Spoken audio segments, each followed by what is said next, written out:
Eh, Banyarwanda, banyarwandakazi, inshuti z'u Rwanda, abakunzi ba Ndenganura TV, abakunzi b'ikiremwamuntu baharanira uburenganzira bw'ikiremwamuntu, impirimbanyi zihirimbanira demokarasi nyakuri, aho muherereye hose ku isi, ndabashuhuje kandi mbahaye ikaze hano kuri Ndenganura TV. Rero mbonereho no kusuhuza abari abakunzi banjye, kubera ko mwarambuze narabibonye, hanyuma rero maze igihe kirekire nyine ntabaganiza cyangwa se ntatanga ibitekerezo byanjye nk'uko nari nabyiyemeje, ariko uyu munsi nkaba ngize amahirwe yo kongera kubona uburyo bwo gutegura ikiganiro kugira ngo nongere mbaganize. Rero yaba ari abakunzi banjye, yaba ari abamaze kuba abakunzi banjye, yaba ari n'abari buze kuba abakunzi banjye nyuma cyangwa se uyu munsi, mwese ndabashuhuje cyane. Uwiteka Imana ikomeze ibarinde. Ubuzima turimo ntabwo ari ubuzima butwemerera gukora ibyo dushaka kandi tubyemererwa n'amategeko, ariko ni ugukomeza kwihanganira mu buzima nyine twashyizwemo n'ubutegetsi. Ibyo bintu rero ni ingeso y'imitegekere yo mu butegetsi bwacu bw'u Rwanda irimo, ku buryo nyine byumvikana ko hari abaturage bamwe bagirirwa nabi kugira ngo abandi bazamuke cyangwa se banabaruteho. Ibyo rero ni ibintu bimenyerewe bizwi biriho. Uyu munsi rero icyo ngiye kuganiraho ndagira ngo mbabwire ko njyewe nk'impirimbanyi, nababwiye ko nitwihanganye Jacques, nkaba kandi ndi impirimbanyi yiyemeje kurwanya akarengane gakomeje kwibasira bamwe mu banyarwanda. Nk'uko rero nakomeje kubibabwira,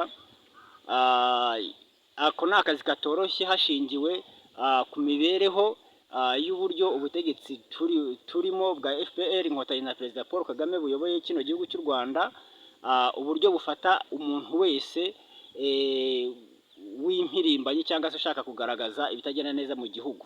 Ni urugamba rutoroshye cyane kuko iyi ni risque à la mort.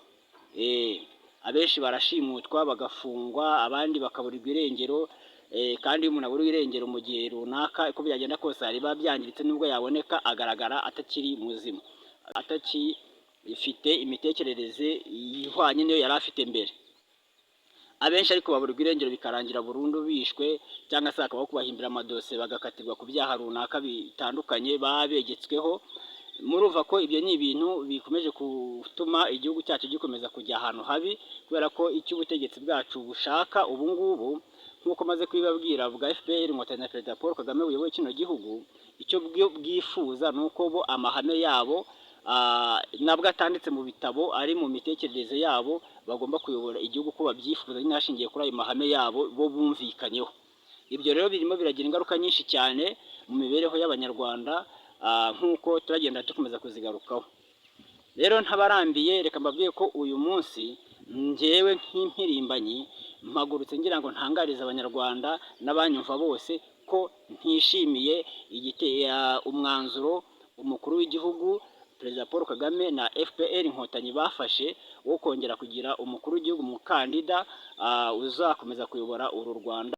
Ibi rero bakaba barabigezeho nyuma yo guhindura itegeko nshinga azirangijeho kugira ngo yemere kurekura ubutegetsi, ahubwo FPR Inkotanyi ikomeza kumushyira imbere nk'ishyaka akomokamo. Nawe rero urumva ko ntabwo yabyanga nyine, uretse ko n'ubundi kuba ari we uriyoboye, kugira ngo iryo shyaka rikomeze kumushyira imbere ni uko nyine ari we muyobozi, kandi ntabwo ishyaka ryakora ibyo umuyobozi adashaka, ubwo birumvikana naryo uko riyobowe. Rero kuba yarafashe umwanzuro wo kuba ko azongera akiyamamariza kuyobora u Rwanda, ku giti cyanjye nk'umunyarwanda waruvukiyemo, nkarurenganiramo, nkarukorerwamo amabi yose abaho, nkaba mbona n'abandi bakorerwa amabi, aho ubwicanyi bumaze kuba indengakamere mu gihugu. Umuntu wese uri mu butegetsi yica uwo ashaka, agakiza uwo ashaka, akagirira n'abo ashaka, akica urubozo uwo ashaka. Abantu bakomeje gufungwa mu buryo butandukanye, usanga bamwe mu miryango nyine y'abantu bagomba gusubizwa inyuma cyangwa kugirirwa nabi, usanga nta burenganzira na buke bafite bwo kugira ngo babe barenganurwa n'amategeko igihugu gifite. Njyewe nahisemo kubatangariza abanyarwanda ko ntishimiye umwanzuro w'uyu mukuru w'igihugu nyakubahwa Perezida Paul Kagame yafashe, aho yavuze ko ngo kuyobora ngo u Rwanda ngo nako kwiyamamaza ngo abiterwa n'uko n'ibibazo igihugu gifite.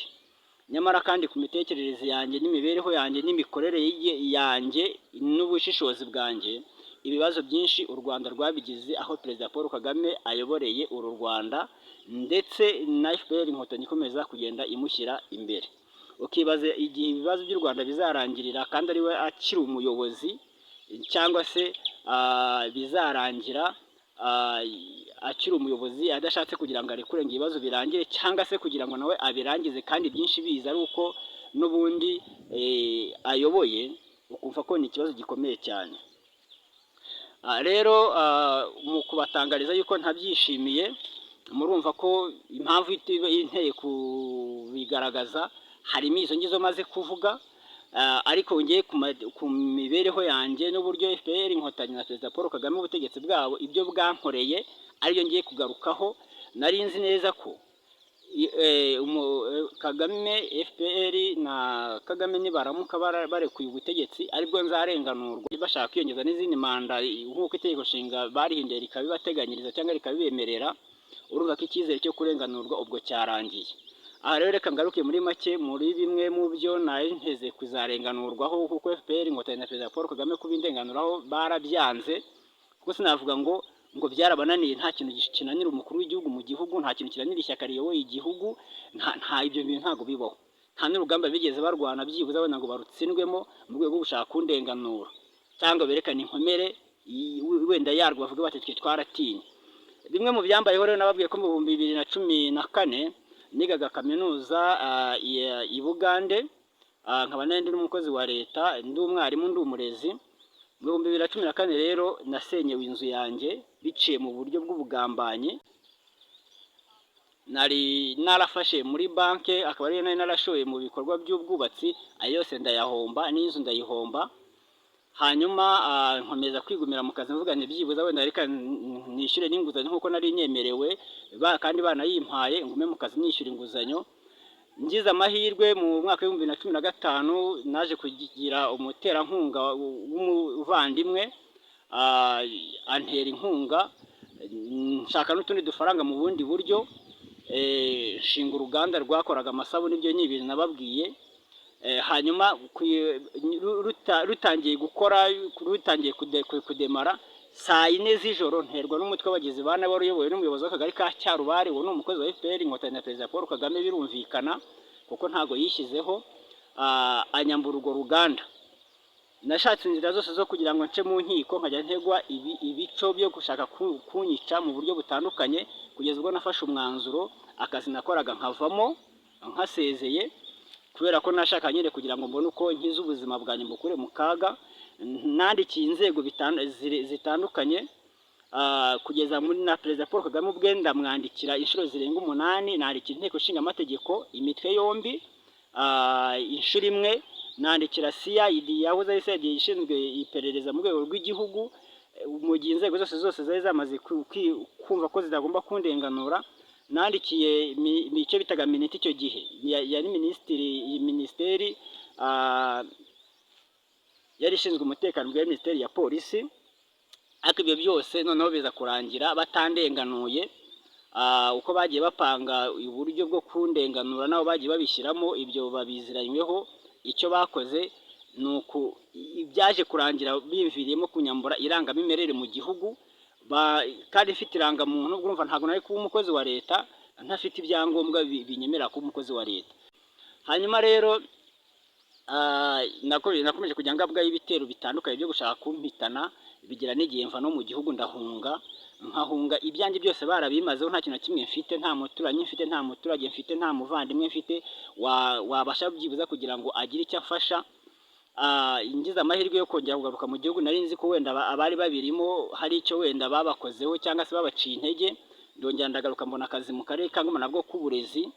Aho ngaho mu karere ka Ngoma rero niho haje kunzinira ubutegetsi burundu. Mitavuga ko ubutegetsi bwa FPR Inkotanyi na Perezida Paul Kagame nta kintu nzongera kubugiramo amahirwe yo kugira ngo mbe nagira uko mbaho, aba bantu aribo bakiyoboye kino gihugu. Mutiro byagenze bite? Nyuma yo gushakisha uko bagenda bampimbira amadosiye mu buryo butandukanye, ariko nkakora resistance kuko njye nabaga nzi ko ndi umwere imbere y'amategeko, icyo gihe nari nkiringiye ko amategeko azandenganura. Ariko biza kurangira umunyamabanga nshingwabikorwa w'umurenge wa Kazo Nyamutere Emmanuel saa 5 z'amanywa azanye imodoka mu kigo aranshimuta, yari kumwe n'umudaso, anshimuta agamije kujya kunyica. Byaje kurangira ngejwe ahantu bita mu murenge wa Mutenderi, amapolisi ya Mutenderi, abantu ntamenye abari bari ko mu nzego n'ubundi z'ubuyobozi, bamuhamagara mubwira ko agomba kunsubiza aho yankuye ku kigo. Icyo gihe aho kugira ngo nsubizweyo, ahubwo bankoreye dosiye, bamaje kunkora dosiye yo kunjyana mu nzererezi. Ndi umwarimu bankuye mu kazi k'uburezi, abantu bose babireba saa 5 z'amanywa. Hanyuma rero kubera iyo pressure y'abantu bakomeza guhamagara, urumva ikibazo cyane cyari kimaze igihe. Icyo gihe babikoze mu 2019, ku kibazo cyatangiye mu 2014, mwumva imyaka yose yari ishize. Hanyuma biza kurangira bashyikirije urwego rwa RIB, kugeneye ku byaha bari bampimbiye, mfungwa iminsi 3, aho mfunguriwe nkomeza gukorerwa iyicarubozo ku kigo, ndetse bakajya bategwa n'andi madosiye yo gushaka kumitana noneho bidaciye mu nzira nk'izo byari byaciyemo mbere. Nagiye mpushwa amarozi inshuro nyinshi mu kigo bashaka kuyangaburira ari abakozi ba leta. Icyo nshima ni uko n'umukuru w'igihugu nawe yamaze kubona ko koko amarozi mu gihugu cy'u Rwanda arimo, kandi arimo akora akazi k'ubugizi bwa nabi kandi agakoreshwa n'abayobozi batandukanye. Noneho ngarutse mu kigo nyine banyereka ko badakeneye kubana nanjye kubera iyo pressure bakomeza gushyirwaho. Biza kurangira ngiye mfashe umwanzuro wo kuva mu kazi kitwa ka leta, kubera ko nyine bamwe mu bakozi ba leta bamaze kukagira akabo, wagira ngo ngiye ndi umukozi wo mu rugo, akazi nkavamo. Kuba maze kuvamo rero, nagiye kurega uwo munyamabanga nshingwabikorwa w'umurenge wa Kazo, aho kugira ngo bamukurikirane kandi ibimenyetso bihari, ahubwo biza kurangira bamwimuye bamujyana mu wundi murenge. Kubera ko nawe mu kunshimuta yambwiraga yuko atari we wabyibwiye, ahubwo yabitegetswe. Numvise ko n'undi wese bashyira nawe yabikora, ubwo ndavuga nti ntago nakomeza kuba mu kazi nikandagira ntakora inshingano zanjye nk'uko bikwiye nk'umukozi wa leta. Kandi cyane ko bajyaga bafata, urumva niba ibintu byaje mu barimu, mu bantu mukorana mu kazi, bakagera kuri gupanga, gukuroga no kukwica, bakabishyiramo abanyeshuri, bakakora ibintu byinshi cyane. Murumva ko ibyo bintu ntago ari ibintu nago bakwihanganira nk'umuntu w'umurezi. Hanyuma rero nshingiye no kubiba ku bandi, nk'uko bigaragarira amaso ya buri wese, hari amavideo amwe namwe ndagenda ngaragaza ibibera n'ahandi. Njyewe nafashe umwanzuro wo gusaba Perezida Paul Kagame na FPR Inkotanyi kurekura ubutegetsi. Nibarekura ubutegetsi, abo babangamiye bari mu butegetsi nabo babone ubarenganura. Ubu ngubu maze kubona ko FPR Inkotanyi yamaze kugaragaza ko Kagame ari we uziyamamaza, andi mashyaka ntabwo arabasha kugaragaza neza abaziyamamaza ku rundi ruhande, cyane ko amenshi yavuze ko azanamushyigikira kubera ko n'ubundi basanzwe bakora mu kwaha kwe. Ntabwo uko igihugu kimaze kuzamba, ntabwo byakorwa n'umuntu umwe. Ni ibintu amashyaka yose usanga yose ahuje imitekerereze n'imikorere kandi mibi. Niyo mpamvu rero abanyarwanda benshi bakomeje bamwe kwiyahura, abandi bakomeje kugirirwa nabi, abandi bakomeje gushimutwa, ibigo by'inzererezi bikomeje guhabwa ingufu aho bijyanwamo abantu hagamije kubangamira imwe mu miryango y'abanyarwanda no kuyisubiza inyuma no kuyica urubozo no gukereya cyangwa se gushyiraho igisekuru kizaba cy'abacakara b'abandi banyarwanda kandi bari mu gihugu kimwe. Murumva ko ibyo bintu ni ibintu bitari byiza, aho abanyarwanda bakomeje gufatwa bakajyanwa mu magereza bagafungwa igihe kirekire nta manza baciriwe, mu gihe kandi bigaragara ko bari bakwiye kuba bacibwa imanza ukuri kukagaragara. Aho abanyarwanda bakomeje gushimutwa nijoro bakajyanwa kwicwa hifashishijwe n'imbunda za leta, nk'uko amavideo amwe namwe ndaza kugenda nyashyiraho nyine. N'ibindi byinshi bikomeje gukorwa birimo kwambura abantu imitungo yabo, haba mu rwego rw'uburiganya, kubabeshya ngo ahangaha tuzakwishyura, umuntu agategereza agaheba, haba se no kuvuga ngo ahangaha ni mu manegeka ngo have wigendere ugende gutyo gusa, umuntu umutungo wakavutswaho uburenganzira atari kubwumvikana bwo ku gahato. N'ibindi byinshi bikomeje gukorwa hirya no hino, abanyarwanda murabizi. Murumva ko abo bantu nabo bari bakeneye kurenganurwa, n'akandi karengane gakomeje kubaho. Ubwicanyi bukomeje kwibasira abahuje imiryango, aho umugabo yica umugore cyangwa akamwicisha, kandi byose ugasanga byagizwemo uruhari n'inzego za leta, cyangwa se umugabo akicisha umugore we. Ariko ibiriho bimenyerewe cyane nuko abagore barimo bakoresha amatako yabo, yarakwiye kuba ari umugisha ku miryango yabo, bagakoresha amatako yabo mu kugambanira abagabo babo kugira ngo bicwe, abana bacu bakandagara, nk'uko ndaza kugaragaza amwe mu mavideo nyine nk'uko mbibabwira. Kandi ibyo bikorwa bikagirwamo uruhare n'abakozi ba leta, cyane cyane abadaso ba midugudu, abanyerondo, n'abandi bafite aho bahuriye no gucunga umutekano w'ibintu n'ibyabo, harimo n'abapolisi, harimo n'abakozi bari bo babaye n'icyago, kuko abo nagiye mbonana nabo bose muri izo kesi nagiye mpura nazo n'izindi nagize ibanga, nta mukozi wa RIB n'umwe wigeze abasha kujyana amakuru y'ukuri yahawe. Baramanza bakabyigaho, amakuru agize icyaha bakayasiga, ntibayashyikirize ubutabera kugira ngo nyine ugomba kurengana arengane. Kubera ko ibintu ngiye ntabashe gukomeza kubyihanganira, niyo mpamvu nanze iki kiganiro. Hanyuma rero undi mukandida nabonye leta yaharabitse ikamutesha agaciro ni Barafinda Segikubo Fred.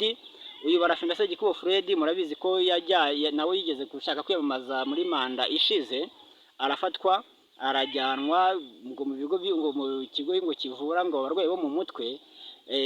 Kugeza ubu baramurekuye arataha.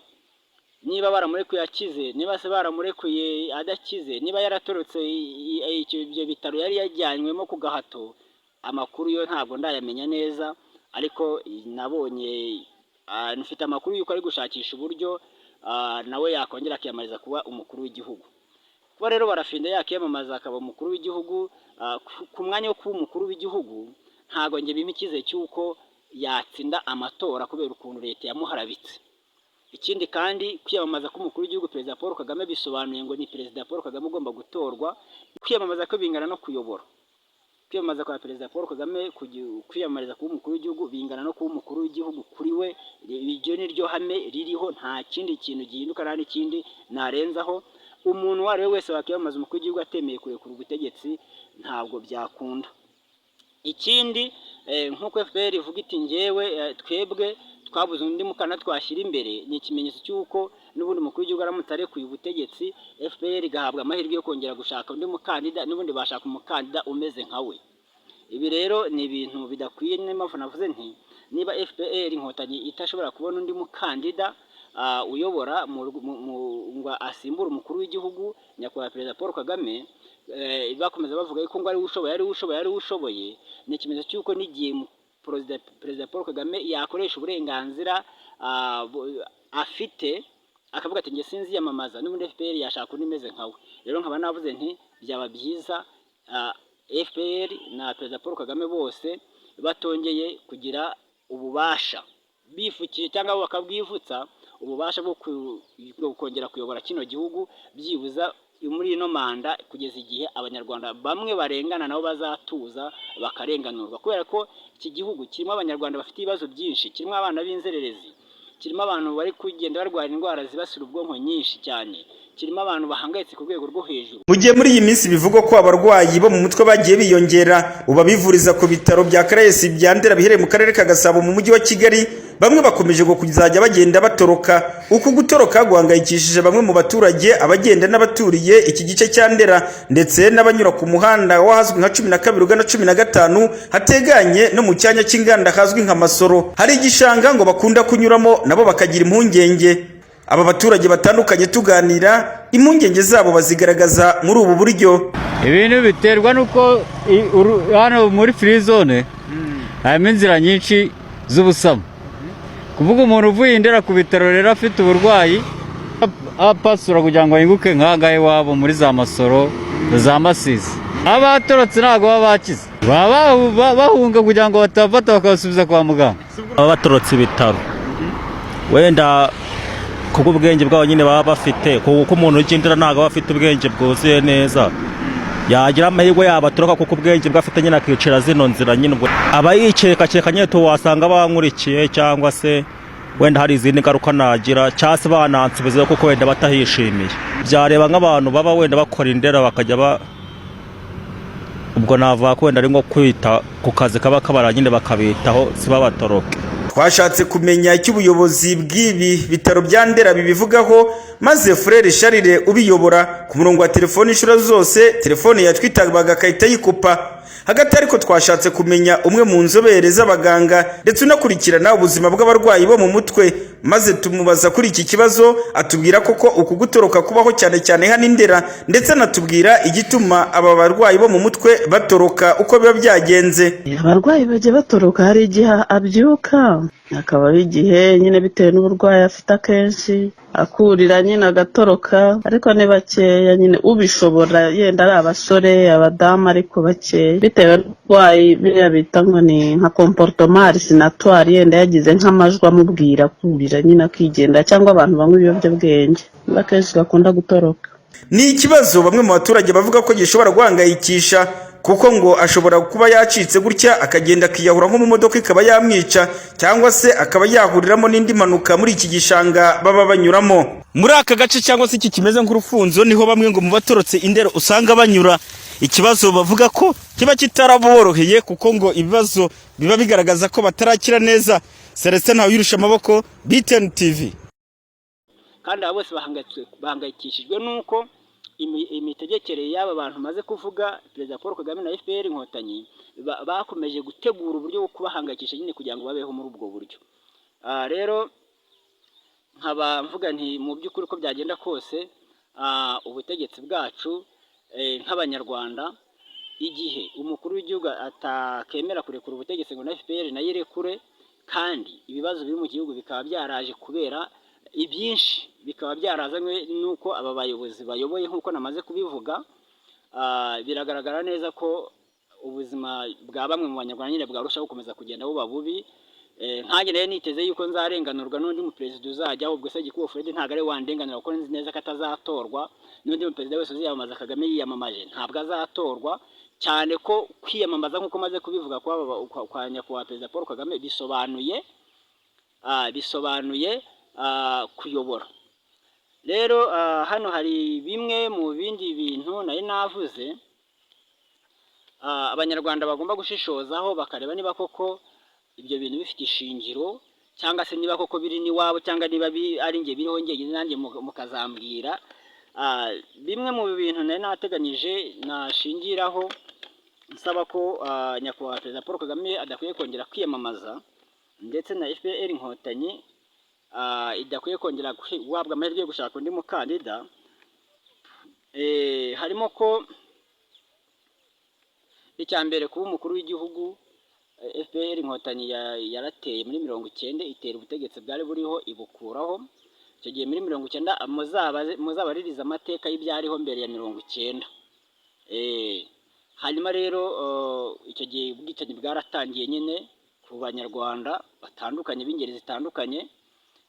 Hanyuma muri 94 nyuma y'imyaka 4 FPR Inkotanyi iteye u Rwanda, jenoside yakorewe abatutsi iraba.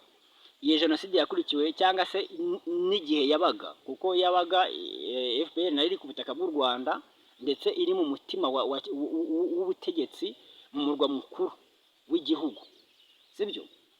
Aha rero abanyarwanda b'ingeri zose baricwaga.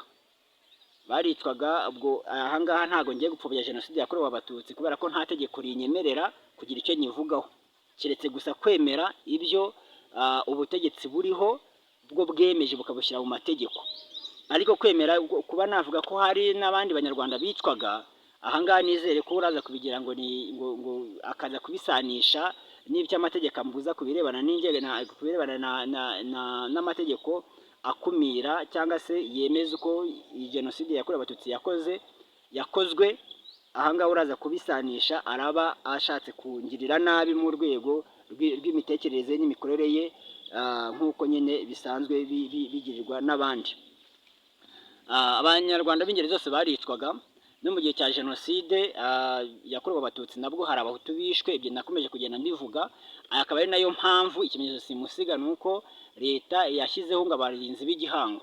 Abarinzi b'igihango rero ni abandi, ni abahutu bitangiye guhisha abatutsi no gukora ibyo abandi bakoraga ntibabigereho.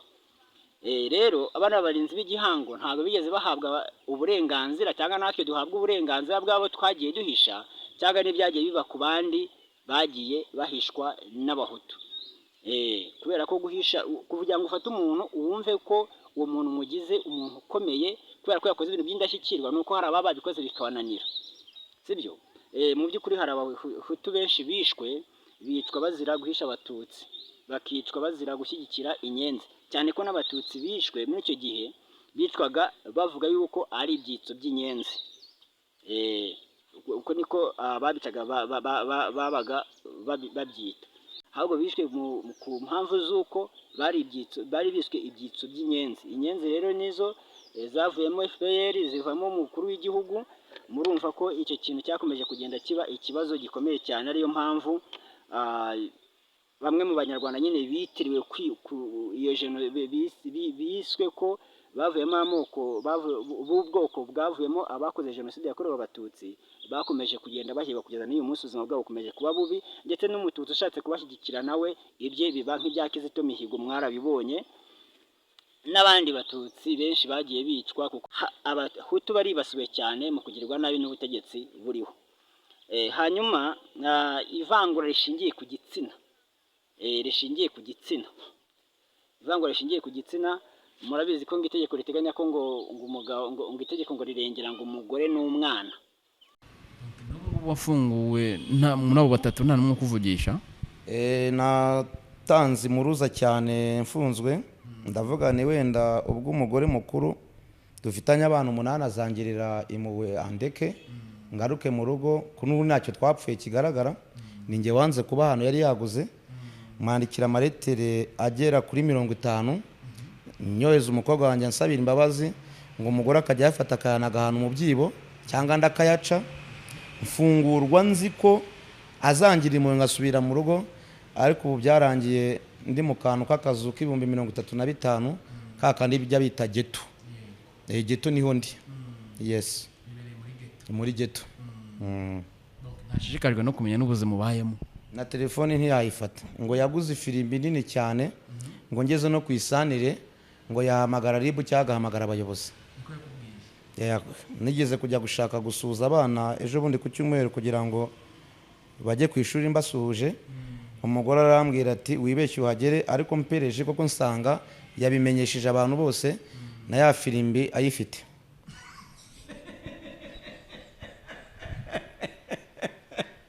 Yaguze ifirimbi ngo nugera mu rugo azayivuza ku buryo umuntu wese azamenya ko wahageje, atabaza RIB na polisi. Yego. Mu by'ukuri icyo kintu cyo kuba waranze kujya aho yaguze nicyo mwapfuye gusa? Imana wo mu ijuru nta kindi kibazo napfuye nawe. Ngiye yaguze ahantu Karuruma aho bita mu Makawa, nanga kujyayo. Umugabo ntago itegeko rimurebaho cyane. Ni nayo mpamvu nyine abana bacu bakomeje kwangara, abagore bacu ugasanga batugambanira nk'uko nahoze mbivuga mu buryo butandukanye, kubera ko nyine n'ibitegeko riri kurenganura, riri kurengera. Ni ibintu bitumvikana cyangwa se bitakorohera buri wese kubona ufate umutungo uwusangiye wenda nka miliyoni nk'eshanu ari wo mumaze kugeraho, ukaba uwusangiye n'umugabo we n'abana, kandi ukaba uzi we nuramuka wivumbuye itegeko rizawukwegura we n'abana bawe, hanyuma umugabo akavamo, urwo ruhare rwe rukavamo nta kintu atwaye. Nk'uko abagabo benshi uyu munsi bamaze guta ingo zabo, bamaze guhunga, abandi bari kwica abagore n'abagore bakica abagabo babo bifashishije inzego za leta. Ni ibintu bitakorohera buri wese gukomeza kubana n'uwo azi ko bazasangira umutungo, kandi azi ko itegeko rimwemerera kuba yawusigarana wenyine abicishije mu nzira zitandukanye. Aha rero iyo abagabo bamaze guta ingo, izo ngegera ngeka nzite n'ingegera, kuko nta muntu muzima wundi wari ukwiye kuba yigarurira umugore azi ko umugabo we adahari, azi ko umugabo ari mu buhungiro. Aba bantu ni n'abantu bashyize umuvumo kuri iki gihugu cy'u Rwanda, urumva. Iyo bamaze uyu mugore bamaze kumufasha kwirukana umugabo cyangwa kumwica cyangwa kumwicisha cyangwa kumufunga, bo bigaruriye ingo, bigasigara babwira bweza abana bacu bagatakaza uburere, abana bacu nabo bakavutswa uburenganzira ku mitungo yabo, kuko ntawe bakibumva nyine. Niyo mpamvu hari video ngiye kubashyiriraho y'abana barenga 60 bari bari b'inzererezi, aho ni mu murenge umwe. Abana batandukanye n'imiryango yabo burundu birarangira. Nta butegetsi na bumwe burabasha kugaragaza ngo uvuge ngo biti ababyeyi baba bana byibuza barapfuye, ababyeyi baba bana barafunze, ababyeyi baba bana bameze gutya na gutya. Ntawe ubitayeho, kubera ko abitayeho nyine barahari, kandi ibi ni ibintu byumvikana. Ariko Imana yo mu ijuru yonyine niyo izakomeza kugenda ibana n'abanyarwanda mu bibazo bafite, kandi nabo bumve ko bafite inshingano zo kwirenganura. aha rero iyi ni ingingo ya mbere mvuzeho, hari n'ingingo ya kabiri, kwica, kwiba, gushimuta, kwica urubozo bamwe mu banyarwanda, nyine bikomeza kwibasira bamwe mu banyarwanda. Ibyo ni ibintu byiganje cyane mwa kino gihugu cyacu. ngiye kubona mbona amatara mu nzaratse, ndavuga se munsanze no mu cyumba cyanjye. Ubwo nari ndyamye nyine mpindukiye ndi guha umwana ibere, banje barambwira ati madate ahubwo turaje tugusangemo neza. Ubwo mpindukiye nsanga imbunda iri impande yanjye, nta kindi kintu nongeye kwirwa mvuga. Mama bamukura mu nzu yambaye ubusa bamukubitaguye, baramusohora baramujyana, gitifu arahasigara. Tisa gitifu mama yakoze iki ko mumujyanye? Abagaragaza iki kibazo ni abatuye mu karere ka Nyagatare biganjemo abo mu murenge wa Karangazi baherereye mu kagari ka Musenyi wo mu mudugudu wa Rugarama, bavuga ko ngo bari gutungurwa nuko inzego z'ubuyobozi ndetse ziherekejwe n'iz'umutekano bari kuza gukomanga mu isaha z'ijoro, utinze gukingura ngo urugi bakarumuta hejuru, ubundi ngo bakaza bakambika umugabo amapingu cyangwa se umugore bakamutwara, ariko ngo mu by'ukuri abasigaye ntibasobanurirwe aho bamutwaye, nk'uko uyu mugabo baherutse gutwara umugore we bitangariza BTN TV. Nari ndi mu nzu ndyamye, ngiye kubona numva barakomanze ninjoro ngo mbarusha ngo byuka ngo bwakeye. Ndavuga se ndabyuka bwakeye, hari umuntu dufitanye gahunda? Ubwo bo bahise baza ku rugi bararuhondagura, umugore arabyuka antanga kubyuka, ati papa w'abana were kuza ubyuka ngo witaba umuntu utazi icyo mufitanye, weho ubyuka ute muri iri joro? Umuntu araguhamagara ugapfa kubyuka.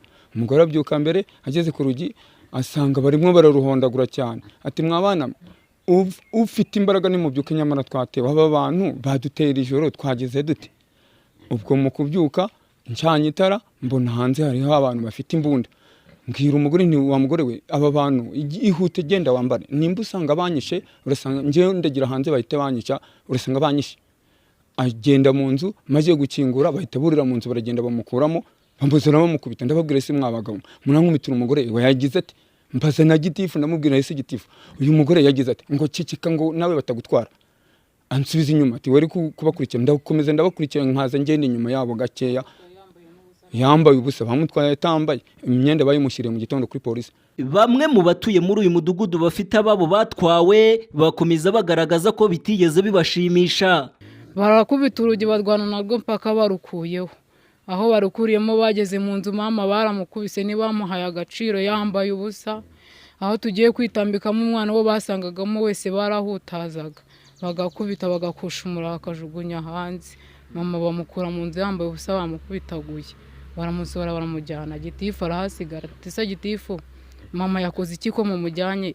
Papa ashatse kubakurikira, gitifu aramubwira ati nimukurikira nawe baragupakira. Ngiye kubona mbona amatara mu nzaratse, ndavuga se munsanze no mu cyumba cyanjye.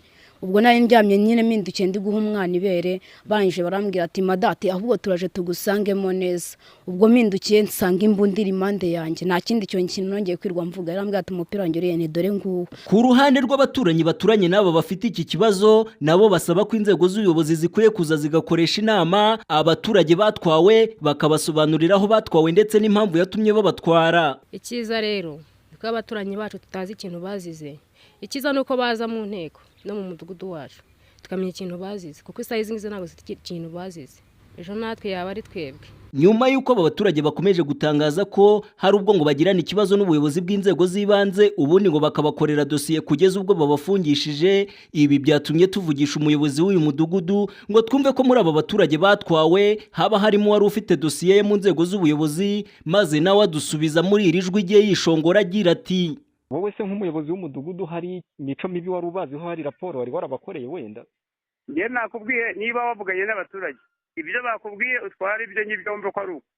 Kugeza ubwo twatunganyaga iyi nkuru ntibyadukundiye ko tuvugisha inzego zitandukanye zisumbuye zirebwa n'iki kibazo, gusa abaturage muri rusange ntibazi aho abantu babo batwawe, ndetse by'umwihariko abatuye muri uyu mudugudu bakavuga ko abagera kuri 7 aribo bamaze kuhakura. Iyi nkuru tukaba tuzakomeza kuyikurikirana ubwo inzego zibifitiye ububasha zagira icyo zitangaza kuri iki kibazo. Iyi nkuru tukazayigarukaho mu makuru yacu ataha. Umuyange Jean Baptiste, BTN TV.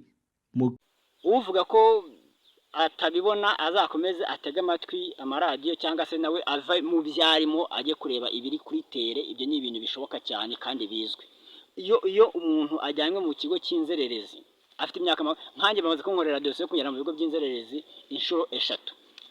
abayobozi bagahabwa amafaranga, umuntu agakora dosiye yo kugera mu kigo cy'inzererezi. Ubwa mbere nayikorewe narahungiye ahantu bita Nyamirama mu murenge wa Nyamirama ho mu karere ka Kayonza, nikorerwa n'uwo bita Sande William wari affaire sociale w'akagari ka Rurambi, ku mafaranga 70,000 bari bamuhaye. Iyo ngiyo ngira amahirwe nafunzwe, ndabwiye ko nafunzwe iminsi 5, mu minsi 5 nagaburwemo inshuro imwe mfunze ku mpamvu zo gushaka kungira nabi nyine. Imwumve kuntu yica rubozo nakorewe ukuntu rihagaze hari mu 2016 nko mu kwezi kwa mbere gutyo. Hanyuma mwumve nyine ko umuntu kwicara akagufata uri warakoreye leta, ufite diplome yawe, ufite irangamuntu, akagukora dosiye yo kujyana mu nzererezi ahantu utazabona umucamanza, ahantu utazakurikiranwa ibyawe, ikintu kimwe, nta kintu kimwe uzakorerwa kugira ngo ubashe kumenya icyo uzira, ubashe kukirenganirwaho n'amategeko. Murumva ko ibi bintu ntabwo ari ibintu bikwiye. Nakomeje gusaba leta ko ibi bigo yabihagarika, ariko yanze kubyumva nyine kubera ko ababishyizeho nibo bakomeje kuyobora igihugu. Mu gihe ntekereza ko hagiyeho abandi bayobozi, ibi byose banabikuraho bikavaho, cyangwa se nabo bakatubera babi tukagira, ariko byibuze bamwe mu bo twagiriwe nawe muri ubu buryo tukaruhuka. Ubwa kabiri nabikorewe nanone, urumva cyagiye nshimutirwa mu murenge wa Kazoho mu karere ka Ngoma, ndi umwarimu aho nyigisha ku kigo cya EPFukwe. Nabwo bamaze kunyikiriza polisi ya Mutenderi, bigirira mbere kunkora dosiye yo kunjyana mu nzererezi. Ibi nabyo ni ibintu bitumvikana kubera yuko nta cyaha nari nakoze tusempuruma, kuko byanarangiye ngeze mu maboko ya RIB, ntaha ndi umwere. Ikindi cya gatatu navugaga ni mu magambo make, umubano w'u Rwanda n'ibihugu bikikije u Rwanda ni mubi, warushijeho kuzamba mbere ya 90 cyangwa mbere ya 94, mbere y'uko FPR Inkotanyi na Perezida Paul Kagame bafata ubutegetsi. Imipaka yari ifunguye, ndetse n'umupaka w'Ubugande aho FPR Inkotanyi yateye iturutse, naho yarerewe ariho yari iri. Imipaka yari igendwa kuko barambukaga bakaza gusura igihugu nta kibazo kirimo, ariko kugeza ubu ngubu yaba ari umupaka kugira ngo umunyarwanda ave hano agere i Burundi ni ikibazo, kuva hano ukagera muri Kongo ni muri Repubulika na Demokarasi ya Kongo ni ikibazo. I Bugande naho ibibayo murabyumva, igihe barifata bashira nk'igihe runaka ukumva bamenesheje abantu bahungiyeyo.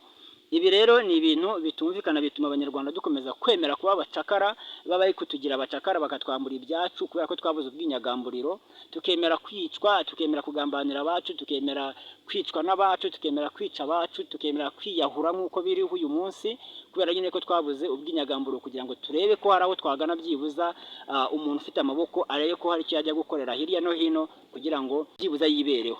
Twasanze amahitamo rero yacu tugomba kwisanga arayo kugira ngo twicane twebwe ubwacu, tumarane, tunyagane, tugambanirane, tujyanirane nabi kubera ko twabuze nyine ubwinyagamburiro. Ariko nicyo nkomeza kubabwira nti Imana yo mu ijuru irahari, kandi natwe ubwacu tugomba kwiyumvishamo ko umwanzuro wo kwica uwo mwashakanye cyangwa kumwicisha cyangwa kumugambanira mu bundi buryo, ikintu cyose cyaba cyabaye ntabwo uwo mwanzuro ari mwiza.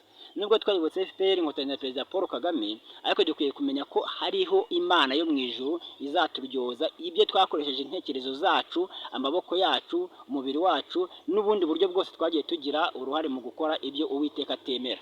Ndagira ngo mbabwire ko FPR Inkotanyi na Perezida Paul Kagame bazasaza baveho, babishaka cyangwa batabishaka, ariko gusaza ni ihame.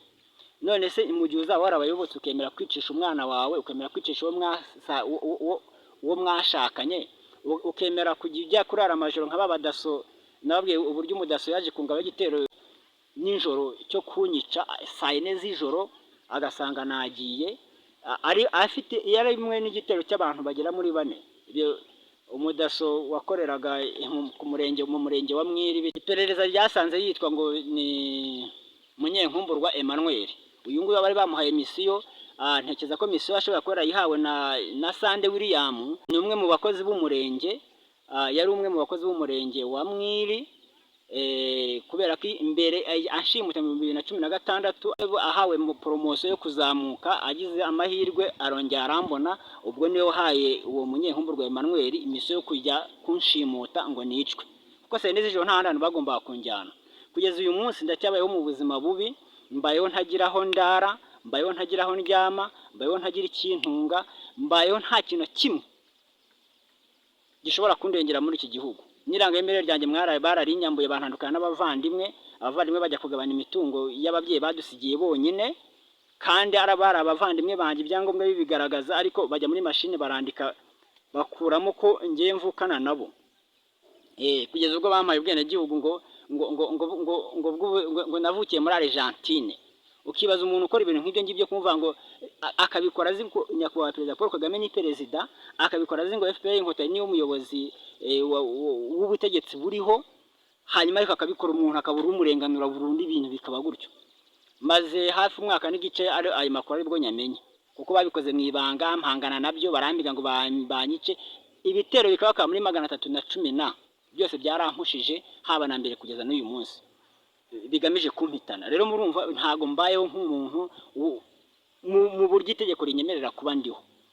Ariko ibi ngibi ntago ari ngiye gusa biriho, hari n'abandi benshi biriho. Ndaza no kuba mbereka tuvideo dutandukanye kugira ngo abanyarwanda dusangire ubu buryo kandi tubufatire umwanzuro ukwiye. Ikiba kibe, Uwiteka Imana yo mu ijuru niyo igomba kujya hagati yacu kugira ngo isange abayobozi, ibashyiremo umutima ukwiye wo kumva ko natwe tugomba kubaho nk'abanyarwanda, kandi akarengane kamaze iminsi kagomba kurengana, kagomba kurangira. Ibi bintu ubuyobozi abapolisi n'abasirikari bankoreye mbivuze kubera umubabaro n'agahinda. Umuntu rero wambazaga ngo kuki wavuze ku muvugizi wa RIB ukamuvugaho ubabaye ufite uburakari, n'ukubera iki? Naravuze n'aba bantu bansenyeye inzu, bansenyeye restaurant, none kandi inzego z'umutekano zibikoze, none urwego rw'umutekano rushinzwe iperereza nka RIB baratinyutse bavuze cano yanjye kwiri mu macano y'amabandi, kandi nta muntu nibye, nta muntu nishinja. Iragufunga ndabwira nizigiye nimunyereka ikintu gituma mfunga restaurant. Ni ikihe kibazo gituma mfunga restaurant? Nese nuko muhora munshinja ngo inkuru zitambuka kuri televiziyo BTN ninge bazizanye. Jewe nta munyamakuru nigeze mpamagara televiziyo BTN. Iyo nari kubona ari inkuru idasanzwe nari kwemera nkayikora, ubuyobozi bunyemerera gukora inkuru nkayizana igatambuka, si ya mbere nkoze burabinyemerera. Hashize iminsi ngiye kubona mbona haje RDB, haje umuyobozi w'akagari, haje Roza umwe w'ibihanga bibiri n'inyenyeri imwe, haje umwe ufite igihanga n'inyenyeri imwe, haza n'umusirikari w'umumajoro ufite igihanga, haza n'abandi bantu. Noneho ngiye kubona baravuga ngo nimusoke, ngo nimusoke dukinge restaurant. Ese mukinge restaurant yakoze irihe kosa ngo nimusoke mukinge restaurant? Baje tukimara guhisha ibiryo, ibintu byose byuzuye muri restaurant, baradusohora ngo wowe wubatse hano ngo utabifitiye uburenganzira. Ese nubatse he? Abana banjye bararira, abakozi birabayobera, ibiryo bidupfira ubusa. Navuze nakugira ngo bamfungire restaurant, ndebye inzu nubatse ku nimpenze, reka nemere gende mbigure, ariko restaurant yanjye ikore ashaka kuhafata. Ubwo ndashaka kubabwira ibintu nagiye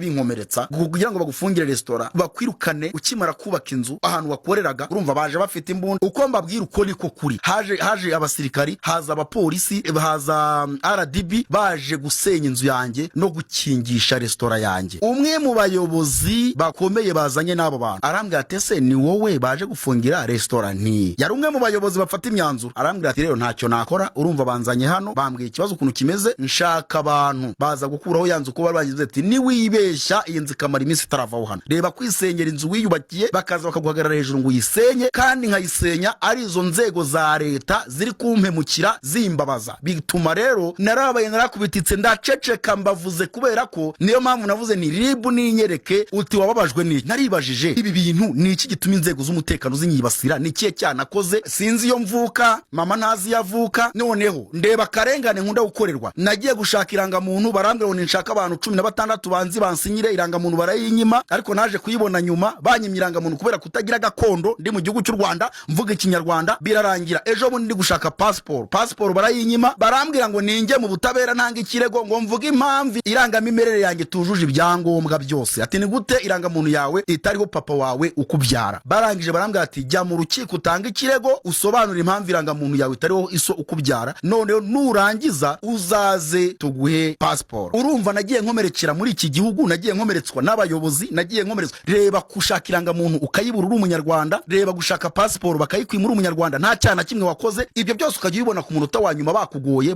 Shaka abantu 10 n'abangaye bakuzi kugira ngo tugwiranga muntu va kwibyo pasiporo ntago twayiguha kubera iki kibazo. Ni iki gituma inzego za leta zimwe na zimwe, ntago ari leta ndavuga bamwe mu bakozi, none ikintu umuryango wanjye, mu muryango wanjye mvukamo, mu muryango wanjye mvuze umuryango wanjye, tugize ikibazo ngiye bakamfungira amafaranga 5,000 n'urugero 5 by'amanyarwanda, nta muntu wo mu muryango wanjye wangombora. Abavugwa mvuze umuryango n'abavandimwe banjye, nta muvandimwe wanjye wanyishurira 5 kugira ngo ne gufungwa. Mu muryango wanjye rero ninge rubangura, ninge rujugiro, ninge muntu bita ko ukize. Ese nkize iki? Ubwo nuko mfite kano ga studio, ubwo nuko byibura mfite agashahara, ariko ari mama kugira ngo arye ninge bireba, ari mama kugira ngo abeho kodeshereza akazu. Nanjye ubwanjye kuva 98 ndakodesha muri iki gihugu cy'u Rwanda, nta hantu namwe mfite akantu kanditseho ngo icyangombwa cy'ubutaka, ntacyo ngira, nta butaka ngira, mama nta butaka agira, nta sambu tugira. Noneho bavuze ngo buri muntu wese yajya havuka, sinzi yo najya, ntago nzi yo nakwerekeza kuko aho mvuka simpazi, nta mitungo tugira, nta mwene wacu wadutabara. None ndagenda nubaka utuntu ngo ndebe ko bene mama twava muri ayo mateka mabi, abantu bagenda babisenya.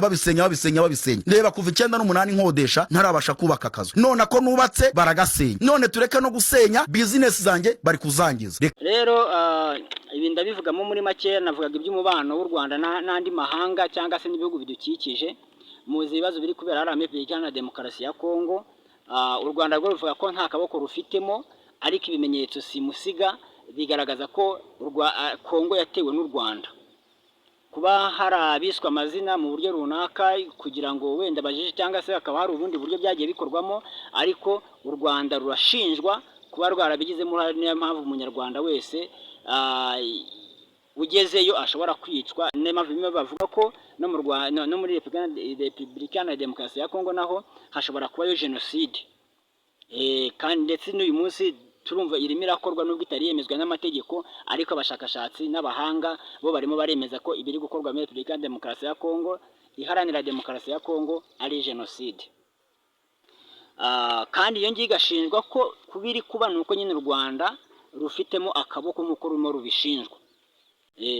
Rwo rurabihakana, yo kubihakana numva n'ubundi sinzi niba hari umuntu ushobora kujya imbere kwemera icyaha. Biravuna. Niyo mpamvu n'ukikwemeza nagomba kuba akurusha ingufu, rimwe na rimwe akakwemeza n'ibyo utanakoze, nk'uko mu Rwanda bigenda bibaho. Umuntu akemera kuvuga ngo niba kugira ngo nkatirwe burundu reka nemeye cyangwa ndabankata imyaka 15 wenda nzaba nsohoka. Ariko kandi nubwo bari umunsi umwe maze muri gereza, ujya umenya ko utakaje byinshi cyane, ko kugira ngo uzave mu maboko y'abantu baguhimbiye ibyaha ugomba kuba ufite byibuze umutungo runaka wawe basigaranye mu buryo bw'ibanga butaziguye. Noneho ikindi kituma nkomeza gusaba ko FPR Inkotanyi na Perezida Paul Kagame batakomeza kuyobora iki gihugu, nuko manda y'igihugu yari yemerewe yarazirangije, azirangiza neza, nazo zavutsemo ibibazo byinshi abanyarwanda dukomeje kugenda tubamo by'uruhererekane. Hanyuma zirangijwe tuzi neza yuko wenda hagiye kwiyamamaza undi muntu, FPR ikabona undi muntu wasimbura Perezida Paul Kagame ikamushyiraho, biza kurangira umukuru w'igihugu FPR Inkotanyi bivuze ati n'ubundi niwe tugomba gukomeza gushyiraho, bahindura itegeko nshinga. Itegeko nshinga rero n'ubundi bigaragaza ko n'ubundi ni imanda zose bamugeneye ziramutse zirangiye akiri mu mwuka, n'ubundi bakomeza bakagenda bahindura itegeko nshinga. Ubyo rero ni ibintu birambiranye kubera imibereho mibi dukomeje kubamo.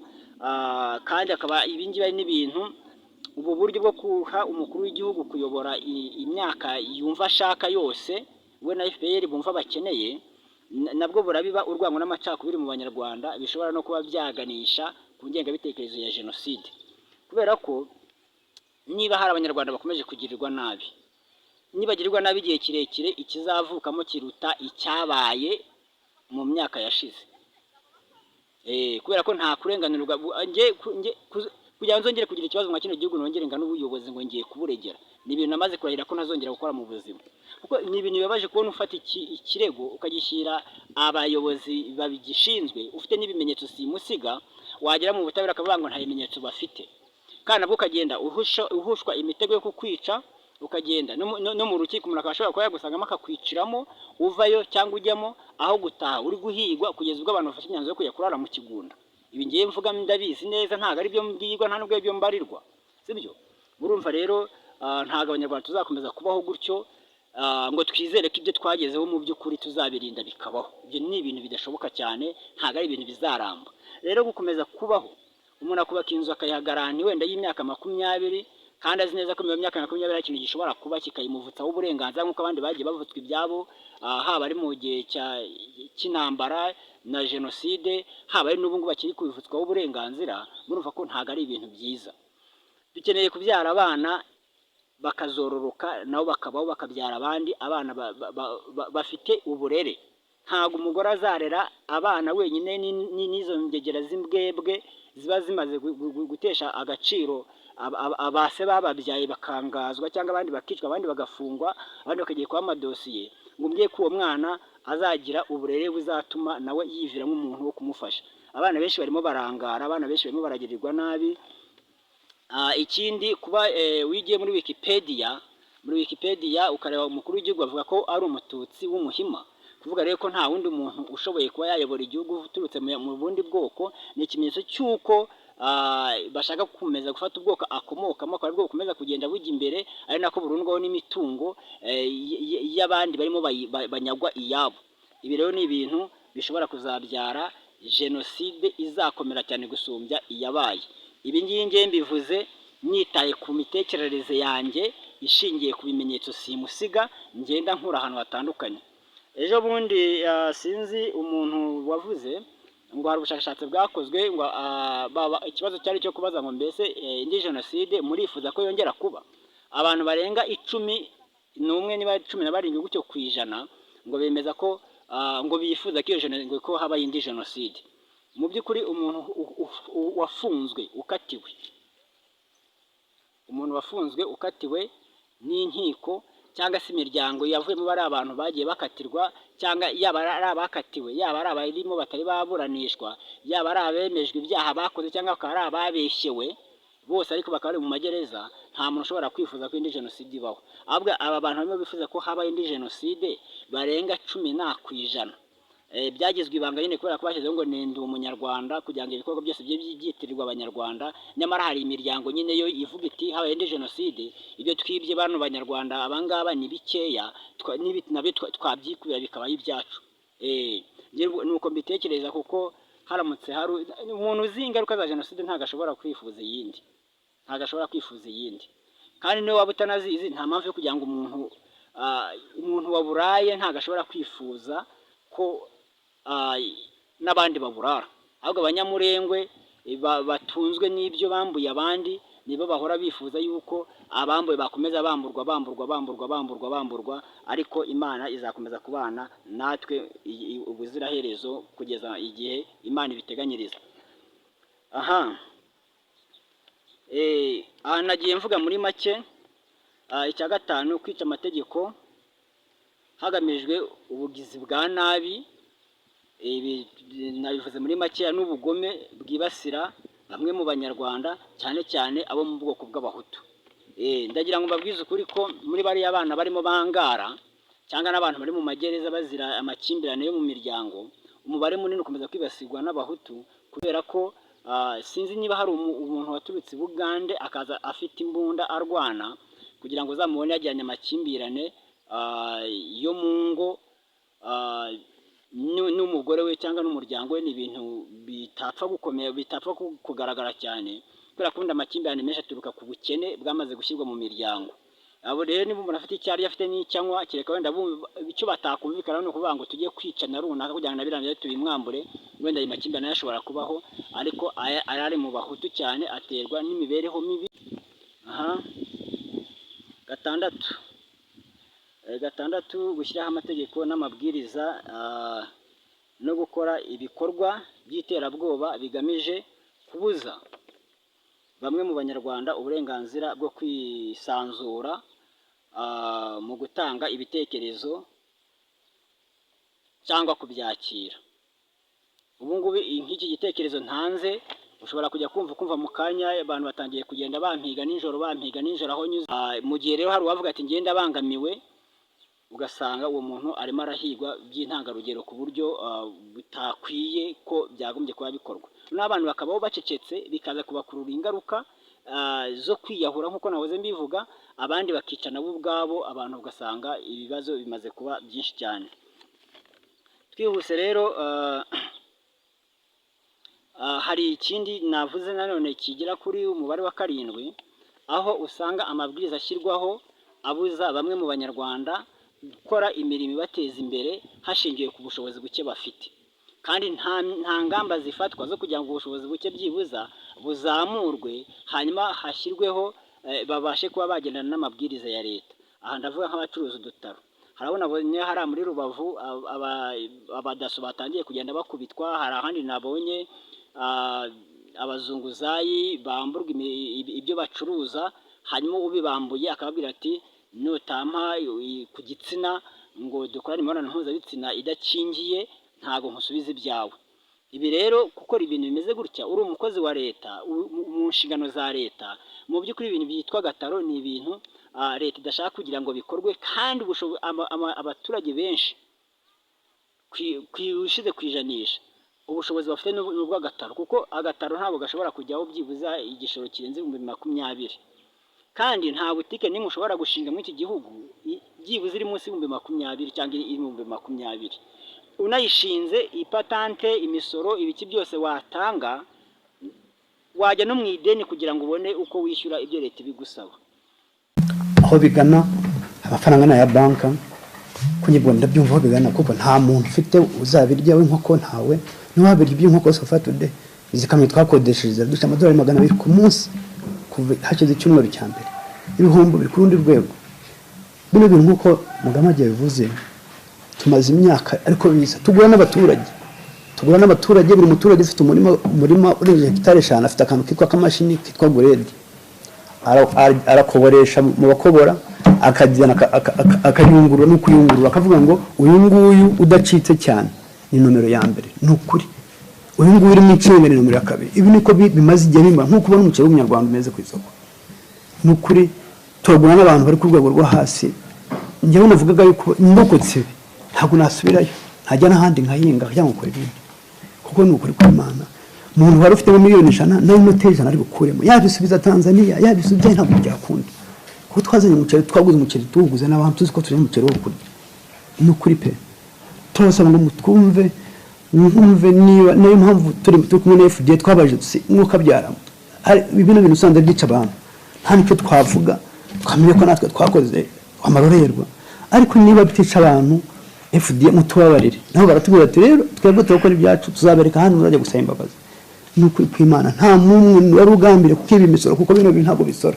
Mwadukureho umusoro muvuga ngo abaturage babone ibintu bihendutse, nako impamvu ubona gazazagana nyinshi ari umuceri ureze urimo uramanuka cyane pe, kuburyo umufuka w'umuceri kugura 10,000 y'amanyarwanda. Kuko twari dufite igitekerezo cyo kubabwira ngo umusoro muwusubizeho, kuko pe bejeje umuceri bashobora gucuruza imyaka 8 badahinze, ni mwinshi cyane pe. Ari nacyo kibazo bagenzi bacu bazana umuceri w'umuhinde bagize mbere ko baza kuturiga iwanyu babaje kubitubwira, niba udahagarika kuzana umuceri tugiye gukora iki?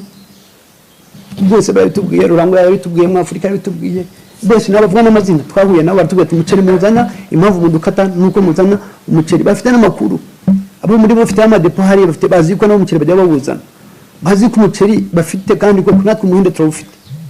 Umuceri w'umuhinde ukurishije umunsi dudahagarika mu Tanzania nta muceri wakongera kuva hanze ya East Africa. Uko niko bimeze pe, niyo ibabona uyu muceri muvuga, niyo twavuga ngo tuzane 100% utavunitse, nako 100% cyangwa 1% broken. Umuhinde waza mu mezi nk'atatu mu kwezi kwa gatandatu, umuceri mu Tanzania wagura hano 13,000, kuko pivuye ku 2,300 kilo ku muhinzi bamaze kugura edingo ujya ku 1,300 uyu munsi, hamaze kuvaho kimwe cya kabiri hafi. N'ukuri turi abantu bumva turi tayari gukora ibyo mushaka, ariko mudufashe tugabanya igihombo, kuko njyewe ndabota buri kanya baneje cyamurana amafaranga na ya banki. N'ukuri mutubabare mutwumve, ntabwo tugiye tugambirira ikintu kigukura u Rwanda. Umbabarire abanyamakuru ya Mariyange ntimwakire muri mutwumve pe, mutwumve turarangiye amafaranga nta numwe ufite amafaranga na 100% na ya banki. Mu by'ukuri uyu munsi ni TV nta n'ufite amafaranga yo kwishyura, twararanguye byose byaraje biri hano, hari ibyo dufite nyuma twishyuye. Ibyo ntabwo tukeneye kumenya bari bazatwambura, ariko mutubwire buti nushaka mutwe muhagarika kuko ntabwo izo standard z'abatanzania zizaboneka n'ukuri ntabwo zizaboneka nazo nganda zihari tugura n'abaturage bari mu none ubona dufite amahirwe u Rwanda rwateye imbere dufite n'abajyanama beza mutugira inama n'inganda zahana abantu nazo zizakurikirana nta FDI bahariya nta ahantu tugura ni mu birometero 200 tuvuye ku mupaka ntabwo FDI va Dar es Salaam ngo izi hariya yabo nta ukubeshya yuko tugura n'abantu bazima ntabo nanga inganda nzima ntazo n'ukuri pe n'ukuri pe muduko ibishoboka byose muduhe warning ya nyuma n'ubundi niba aramukoze tumaze imyaka tuyikora komishona turi tayari guhinduka n'ukuri turapfukamye turasaba imbabazi niba turapfukamye turasaba imbabazi pe uyu muceri twabuzanaga uhaguraga make abaturage bakagura rwose iyo mpamvu ubona umuhinda wawe wahagaze muduha amahirwe ya nyuma rwose ndabinginze muduha amahirwe ya nyuma pe turatakamba pe muduha amahirwe ya nyuma ntabwo twagambiriye nta kwiba umusoro wari urimo ko ntibisora turabinginze komishona turi tayari guhinduka n'ukuri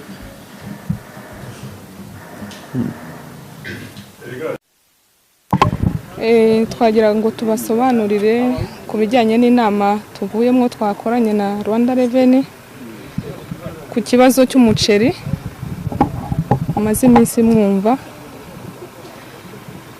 twazanye umuceri kuva ku itariki 29 nibwo imodoka zinjiye dusanga hari itegeko rishya tutari dusanzwe tuzi twapakiraga imodoka zikanyura ku mupaka zikaza zikinjira zikahita zigenda ku maduka tugacuruza ariko kuri 29 hasohotse itegeko rishya ko zigomba kunyura muri Dubai Port bakazipimira bakazifata ibipimo kugira ngo barebe ko umuceri tuzana ujuje ubuziranenge 29 z'ukwa gatatu z'ukwa kabiri Rwanda FDA yakoze inshingano zayo yarapimye isanga ibipimo ntabwo bihura n'ibyemewe mu gihugu ni muri urwo rwego twakoranye inama nabo batubwira ibisubizo byavuyemo ariko twe twabikoze mu kutamenya turabatakambira tubabwira ko batworohereza ibyo bicuruzwa n'ubundi bisanzwe biza ku isoko ntabwo ari bwo bwa mbere twari tubizanye kuva mu hashize igihe kinini ducuruza umuceri wo muri East Africa ntabwo twavuga ngo nitwe twatangiye kuwucuruza twe twinjiye mu bucuruzi dusangamo abandi kandi nabo bawucuruza iyo gahunda yo kuba bapima broken ntabwo yari isanzwe iriho rero bapimye bitewe n'iki tegeko riteganya ku biribwa byinjira mu gihugu bivuye mu bindi basanze bitujuje iki tegeko riteganya niyo mpamvu rero twakoranye inama nabo batubwira ko nabo bakorana inama n'abandi inzego zose zibishinzwe kugira ngo babashe kurebera hamwe icyo badufasha kuri uwo muceri wacu rero twakoranye inama na Rwanda Revenue batwakiriye neza ikibazo cyacu bacyumvishe batubwiye ko n'ubundi bagiye kugikorera ubugenzuzi bafatanyije n'abandi bakazaduha igisubizo gikwiriye icyo twishimiye cyane mu nama nuko na FDA yapimye gasanga ari ibyo bateganyije nta kintu kidasanzwe kirimo cyagira ingaruka mbi ku baturage umuceri waribwaga n'ubu waribwa ntabwo wakwica icyo ni icyizere cya mbere cyanaduhaye n'imbaraga zo gutakamba uko basanze nta kibazo ufite hanyuma umuceri mwazanaga hari export license mwahawe bigaragaza umuceri mugomba kuzana icyiciro urimo niba ari grade 1 niba ari grade 2 cyangwa se grade ya gatatu nk'imiceri yemewe kuribwa hano mu Rwanda mwebwe uyu muceri mwazanaga ntabwo mwabaga mwabanje kubona mufite n'ibyangombwa bigaragaza ngo ni grade ni mwawukuraga he ku buryo icyo kibazo namwe cyabatunguye aho mwawukuraga ntibabwiraga ngo twayi grade twebwe muri East Africa nta nganda dufite zihambaye zibasha gukora zitunganya umuceri ngo zinashireho n'amabroken na grade ku mifuka twebwe ubusanzwe twasabaga ibyangombwa muri FDA na Rwanda Revenue bakabiduha tuzana grade ya mbere na grade ya kabiri bitewe nuko nta laboratoire dufite badupimiraho turangurira twebwe twapimishaga amaso tureba tukabona umuceri mwiza bijyanye n'ibice biri muri uwo muceri tukawushyira muri grade 1 ufite ibice byinshi tukawushyira muri grade 2 mu by'ukuri nta nganda dufite muri East Africa zikora zishobora kudutunganyiriza produit kugira ngo iri kuri standard zikenewe mu gihugu. Ikindi tugura n'abaturage, ntabwo tugurira mu nganda, abaturage baraza bagatonora imiceri mu nganda ntoya bakayungurura n'inganda zabo ntoya, noneho bikajya muri grade bitewe nuko bo babireba, natwe tubirebesha amaso kuko nta laboratoire zihari. Ese ibyo ngibyo biri kubagiraho izihe ngaruka nk'abacuruzi? Nk'abacuruzi dufite ingaruka nyinshi cyane. Kugeza ubu ngubu nkanjye uhagaze aha ngaha iduka ryanjye rirakinze, dufite credit twishura, twarahagurutse kugira ngo tubashe kwiteza imbere. Dufite credit twishyura, ntabwo ushobora kujya kurangura toni 70 ku mafaranga yawe bwite udafitemo credit ya banki. Ingaruka ya kabiri, dukodesha imodoka z'Abatanzania. Ubu munsi wa none uhereye ku itariki 29 turishyura amadolari 200 ku munsi. Abashoferi bakeneye kurya,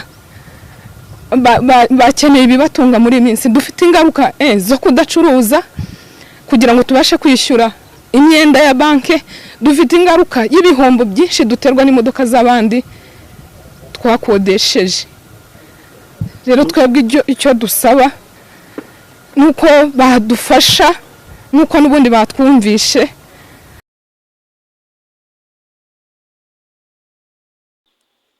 Icyo ni icya karindwi. Icya munani rero hari ugusenya, kwimura abantu bitewe ngo ni amanegeka n'izindi mpamvu zituma imitungo yabo ifatirwa mu buryo runaka cyangwa se basezeraniwe ariko bikaza kurangira ibyo basezeraniwe batabihawe mu buryo bwemewe n'amategeko. Bamwe bagasenyerwa binyuze mu gahato baba bakorewe. Ndatanga urugero nka bariya abantu bo muri Banyahe, yahahoze yitwa muri Banyahe, abaturage ba Kangondo ya mbere n'iya kabiri, ni vuga ngo ni muri Kibirara hari bariya n'uyu munsi nubwo ntekereza ko bamwe mu bakoze resistance bakavuga ko badashaka kwimurwa mu buryo bunyuranyije n'amategeko, abenshi barafunze. Hakaba harimo Shikama Jean Dodier, harimo na Ihora Habona Jean Dodier. Ndumva abo bantu barafunze kandi raporo cyangwa amadosiye yababonetseho y'ibyaha bashinjwa bakoze ashobora kuba ari amahimbano, kuko nanagiye mpimbirwa byinshi kandi yahimbwe kubera ko aribo bagaragaje ko badakeneye, ko badashaka yuko imitungo yabo bayikurwamo ku gahato mu buryo bunyuranyije n'amategeko. Barenze bayikurwamo rero, ingufu zakoresheje kugira ngo abantu bimurwe, polisi zijya kugota umudugudu wose zibakuramo ku kiboko nijoro, nta banyamakuru bemerewe gufata amashusho, bajyanwa ahantu n'uyu munsi ntekereza ko ntawe uhishimiye. Ariko ibyo ngibyo mwumve ko none mbese byabayekuriye amarangamutima menshi. Nkibaza niba akarengane kabereye imbere y'umukuru w'igihugu aho ibiro bye biri, ese utazarengana ninde? Ibi ngibi Banyarwanda mwari mukwiye kubiha agaciro, kuko umwe mu badepite bo mu Rwanda yaravuze ati ibi bintu nibidasubirwamo, menya ari umunyamategeko, ni umunyamategeko, ati iki cyemezo cyafashwe nzidasubirwamo kizaba n'ahandi biba umuco. Ariko byaje kurangira nyine itegeko ribaye itegeko, nako ibwiza ribaye ibwiriza, itegeko ryo ntabwo ryubahirijwe. Ibi rero ni ibintu bitari byiza, kandi iyo wiba uhetse ububwiriza wo mu mugongo, niba abantu bakomeye barisha itegeko n'abato nabo bararyica.